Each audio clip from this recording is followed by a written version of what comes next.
بسم اللہ الرحمن الرحیم۔ 11 سالہ قریب المرگ بیٹے کے ساتھ سرزمین افریقہ پر پہنچنے والی ایک بہادر احمدی خاتون۔ مضمون ذیشان محمود، سیرالیون۔ چند دن ہوئے صبح کی سیر کرتے کرتے گورنمنٹ وارف پر جا نکلے۔ یہ وہی جگہ ہے جہاں کسی زمانہ میں بڑے بڑے بحری جہاز لنگر انداز ہوتے تھے، لیکن اب بھی یہاں سمندری ہواؤں کی سرسراہٹ گزری ہوئی صدی کی تاریخ کو گوشے گزار کرتی ہے۔ یہاں کسی زمانے میں بہت رش ہوا کرتا تھا، جس کی ایک جھلک آپ یوٹیوب پر موجود ملکہ برطانیہ کوئین الزبتھ کی 1961 میں سیرالیون آمد کی ویڈیو میں دیکھ سکتے ہیں۔ لیکن اب یہاں صرف سرکاری جہاز ہی لنگر انداز ہوتے ہیں۔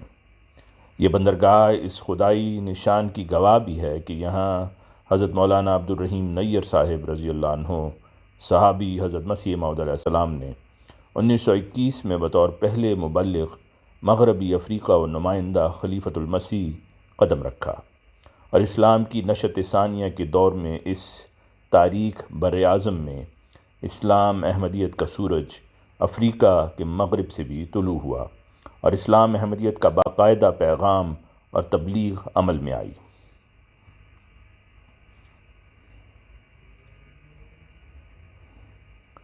پھر 1937 میں حضرت مولانا نذیر علی صاحب رضی اللہ عنہ پہلے ریزیڈنٹ مشنری کے طور پر تشریف لائے اور اسلام احمدیت کی بنیاد ایسے طور پر مستحکم کی کہ ہم ایک صدی بعد اس کا شیریں پھل کھا رہے ہیں۔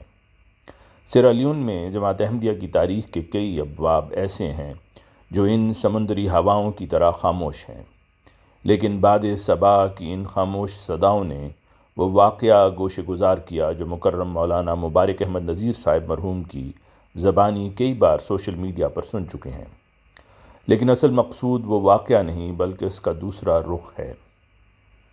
ماہ نومبر 1945 میں حضرت خلیفۃ المسیح الثانی رضی اللہ عنہ کی ہدایت پر حضرت مولانا نذیر احمد علی رضی اللہ عنہ مبلغ سیرالیون اور رئیس التبلیغ مغربی افریقہ اپنی اہلیہ آمنہ بیگم اور 11 سالہ بیٹے مبارک احمد کے ہمراہ قادیان سے ایک بار پھر مغربی افریقہ روانہ ہوئے۔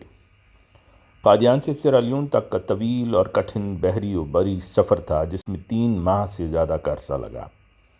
نائجیریا کے شہر لیگوس کی بندرگاہ کا واقعہ ہے۔ یہ 19 فروری سن 1946 کا دن تھا۔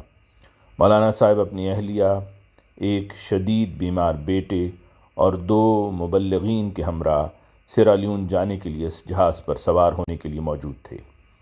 بحری جہاز پر سوار ہونے سے پہلے ہر مسافر کا ڈاکٹر سے معائنہ ضروری تھا، تاکہ یہ یقینی بنایا جا سکے کہ اس کی صحت اس لمبے بحری سفر کے لیے موزوں ہے۔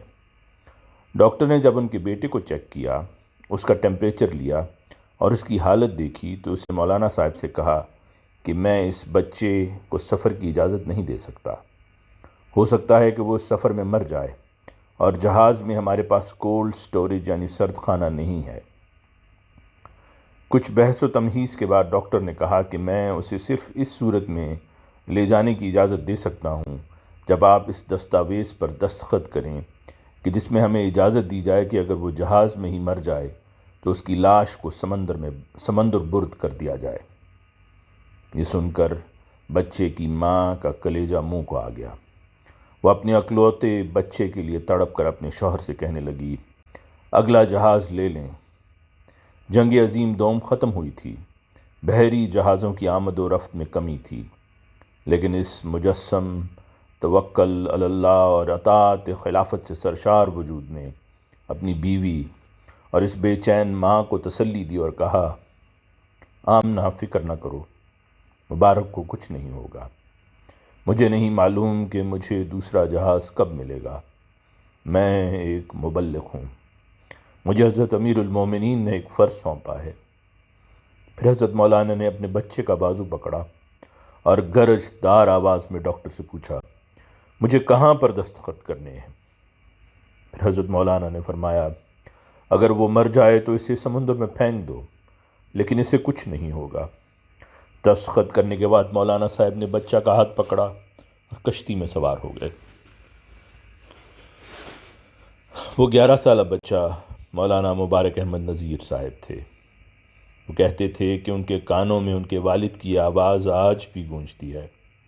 وہ 87 سال کی عمر تک زندہ رہے اور اپنی طویل اور مثالی خدمت کے دوران مختلف حیثیتوں سے جماعت کی خدمت کرتے رہے، اور بوقت وفات حضرت خلیفۃ المسیح الخامس ایّد اللہ تعالیٰ بنصر العزیز سے مبارک خراج تحسین وصول کر کے اس معجزہ الہی پر مہر صداقت ثبت کر دی۔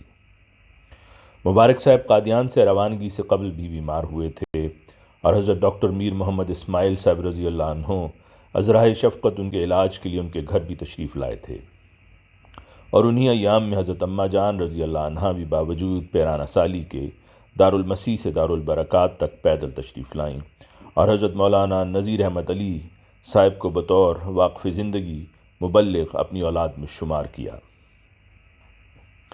لیکن یہ کہانی صرف ایسے مکمل نہیں ہوتی۔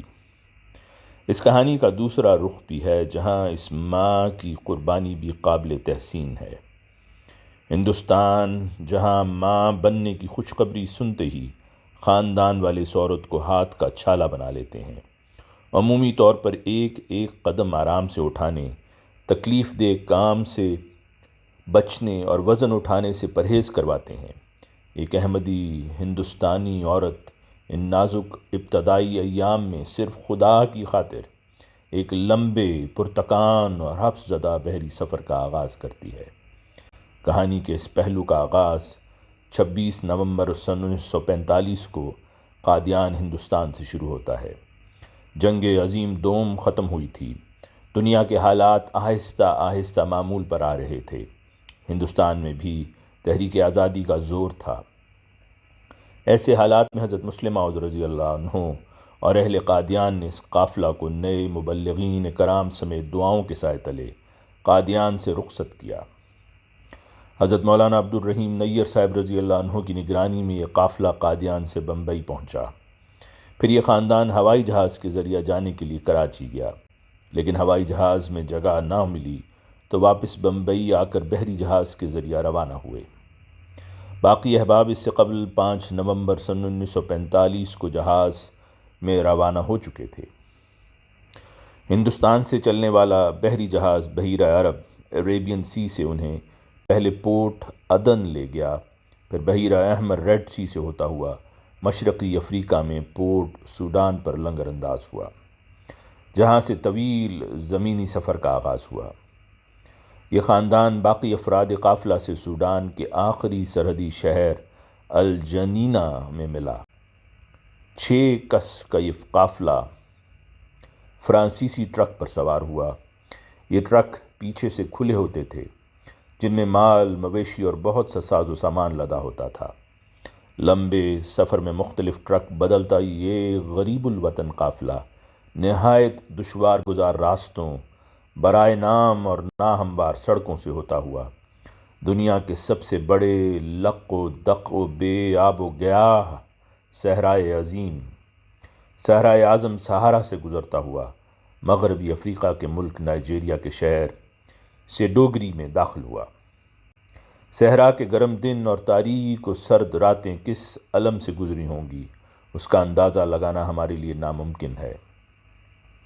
ٹرک کے ذریعہ ہی ہوزے شہر پہنچے، پھر وہاں سے بذریعہ ریل گاڑی لیگوس پہنچے۔ ایک تقریر میں مولانا مبارک نذیر صاحب کے مطابق چاڈ کے شہر فورٹ لامین سے بذریعہ ریل گاڑی لیگوس پہنچے۔ جہاز کے انتظار میں قریباً ہفتہ قیام کے بعد 19 فروری کو لیگوس کی بندرگاہ پر مذکورہ بالا واقعہ پیش آیا۔ گوگل میپ کے مطابق اس وقت بھی پورٹ سوڈان سے لیگوس تک کا سفر 4951 کلومیٹر ہے، جبکہ اس روٹ پر اب کئی جگہ سڑک کشادہ اور پختہ ہو چکی ہے۔ اس دشوار گزار رستے میں اس قافلہ نے عجیب و غریب اور قسم ہا قسم کے ٹھنڈے، گرم، باسی اور مقامی کھانے کھائے، گندا و گدلا پانی پیا جو چمڑے کے مشکیزوں کی وجہ سے سرخ رنگ کا ہو جاتا تھا۔ ایسے سفر میں اس حالت میں ایک حاملہ ماں کو مطلوب غذا کہاں ملی ہوگی؟ اس جان لیوا مشکل و طویل سفر کا ایک 11 سالہ بچے پر ایسا اثر ہوا کہ وہ مرنے کے قریب ہو گیا۔ مبارک صاحب کے مطابق انہیں کالا بخار بلیک واٹر فیور ہوا، جس میں پیشاب میں بھی خون آتا ہے۔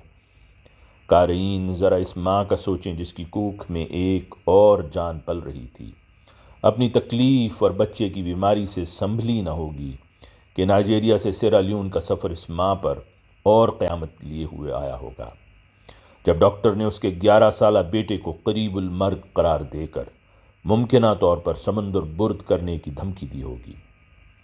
اس سراپا متوکل باپ کے ساتھ ساتھ اس ماں نے ان 7 دنوں میں اپنے بچوں کی صحت و سلامتی کے لیے کیا کیا دعا نہ کی ہوگی۔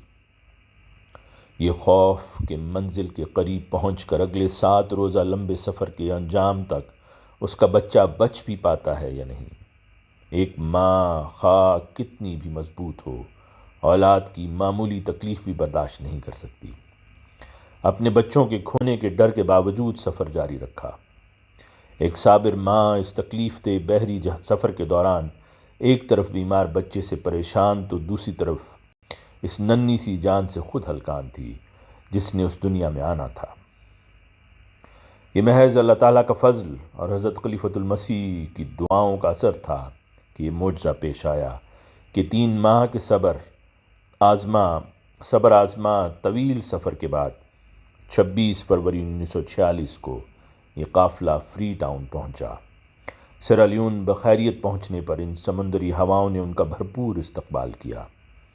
فری ٹاؤن سے بذریعہ ٹرین بو شہر پہنچے، جہاں ایک شاندار روایتی استقبال کے ساتھ یہ سفر اختتام پذیر ہوا۔ بعد ازاں 19 جون 1946 کو ان کے ہاں لڑکا متولد ہوا۔ حضرت مسلم موعود رضی اللہ عنہ نے اس بچے کا نام بشارت احمد عطا فرمایا۔ بشارت احمد صاحب کو اس وقت جماعت احمدیہ برطانیہ کے پریس سیکشن میں خدمت کی توفیق مل رہی ہے۔ یہ بہادر احمدی خاتون ایک بچے کا سر گود میں لیے دوسرے کی زندگی کی دعائیں کرتی رہی ہوں گی۔ اس وقت خدا تعالیٰ کے حضور ان دعاؤں نے نہ صرف بارگاہ ایزدی میں بپایہ قبولیت جگہ پائی، بلکہ ان کی نسل در نسل ان سے فیضیاب ہو رہی ہے۔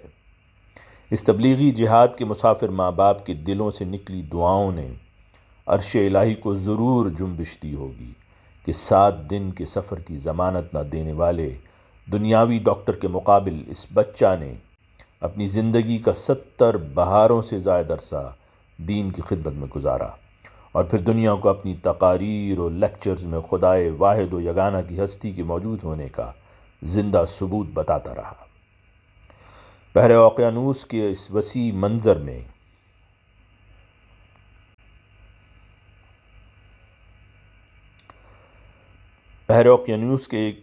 اس وسیع منظر میں پانی کا شور اور ہواؤں کی سرگوشیاں ان رازوں کو بیان کرتے پھرتے ہیں، اور ان افضال خداوندی کی عینی شاہد یہ مبشرات ہوائیں آنے والی نسلوں کو بتاتی ہیں کہ جنہوں نے ان اشجار طیبہ کی اصول کو مضبوط کرنے میں اپنا خون اور پسینہ لگایا تھا، اب ان اشجار کی آسمانی فروعات اکناف عالم میں پھیلتی چلی جا رہی ہیں۔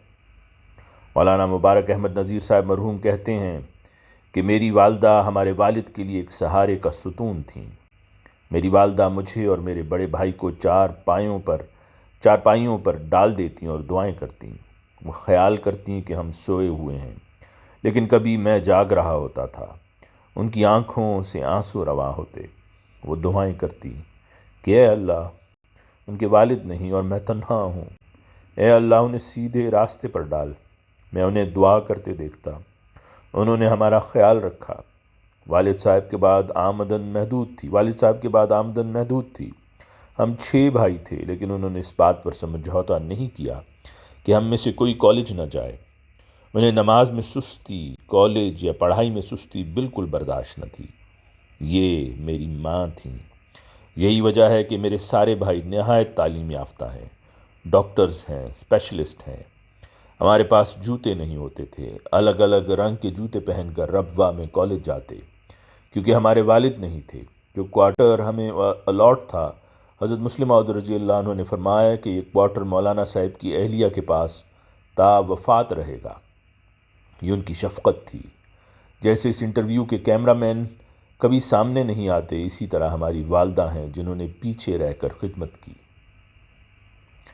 ماہ مئی کے آخر میں صدر لجنہ اعمال یو کے یہاں سیرالیون تشریف لائیں اور انہوں نے لجنہ اعمال یو کے تعاون سے بننے والے عائشہ میٹرنٹی ہسپتال کے تعمیری کام کا معائنہ کیا، جس کی رپورٹ الفضل میں چھپ چکی ہے۔ مذکورہ بالا واقعات میں مبلغین کی بیگمات میں سے سیرالیون تشریف لانے والی پہلی خاتون اور ان کی اس قربانی کو ذہن میں رکھتے ہوئے یہ خیال آتا ہے کہ سیرالیون کا اس زچہ و بچہ ہسپتال کے حوالہ سے انتخاب شاید اتفاق نہیں ہے، بلکہ اسی قربانی کا صلہ ہے۔ اللہ تعالیٰ ان بزرگان کی قربانیوں کو قبول فرمائے اور ان کی عظیم خدمات کے سبب جو ترقیات احمدیت کو دنیا کے اس خطے میں عطا ہو رہی ہیں، اللہ ہمیں ان سے حقیقی فیض اٹھانے والا بنائے، آمین۔ واقعات بحوالہ تابعین اصحاب احمد جلد چہارم اور ڈاکیومنٹری MT انٹرنیشنل بعنوان سرونٹس آف اللہ، مولانا نذیر احمد علی صاحب۔ تقاریر مبارک احمد نذیر صاحب۔ جلسہ سالانہ و اجتماعات بحوالہ YouTube۔ تصاویر از انٹرنیٹ۔